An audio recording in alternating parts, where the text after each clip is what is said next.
All set. Wow, there are a lot of you. Hi. I want to thank Diane Ramirez for that double truck ad, by the way, in the New York Times. Keep it up. I'm going to talk about some things that aren't necessarily directly related to real estate. I'm the personal tech editor at the New York Times, so I'm going to talk a little bit about some tech trends and some gadgets that are going to be coming out in the year to come. But I think there is some relevance to your industry and what you do. Actually, the timing of this is pretty good, because last week was the Consumer Electronics Show in Las Vegas.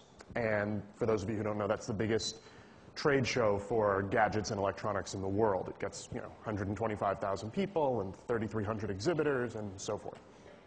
And coming out of that show, every year at CES, there's always a big theme. Well, this year there were two big themes, basically. The rise of tablet computing, or e-readers, as sort of a precursor to that, and 3D television. And I thought I'd tell you a little bit about both of those, and also talk about some broader tech trends that we talk about a lot in the office, every day. So, tablet computing, which is actually not new, and I have to sort of credit a colleague of mine, Farhad Manjoo, who pointed this out on Slate recently.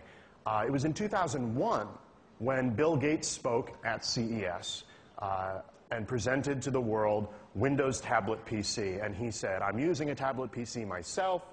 In 5 years, I expect it to be the most popular form of computing in the world." That was in 2001. And it didn't really work. And now it's coming back, and we're seeing it first in the form of e-readers, like the Kindle or the Nook. Sony has an e-reader as well.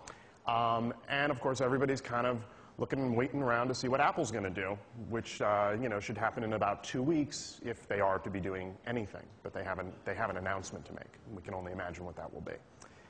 And at CES this year, almost every computer company had a tablet machine. And I think this time around, the time is right for tablet computing, because we have better hardware. We have more powerful, smaller processors. We have a more pervasive wireless internet. And we've also become a lot more accustomed to using something smaller than a desktop or a laptop. We've seen the rise of netbook computing, obviously the rise of smartphones and other mobile devices.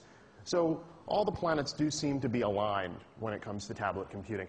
And the one thing I think that's really interesting about all of this is that we are about, give or take, 30 years into the personal computer era. And of course, when it first came around, those machines were replacing larger, mainframes and mini computers that sat in rooms with vacuum tubes or whatnot. And it was called, oh, this is the new personal computer, although it really wasn't personal at all, was it? I mean, it was a business computer. It was something that sat on your desk and you used it to work.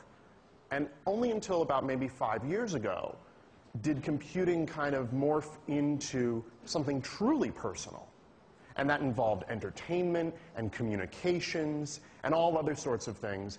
And right now is probably epitomized by something like this, which is a computer. It is not a phone. It is a computer in your pocket.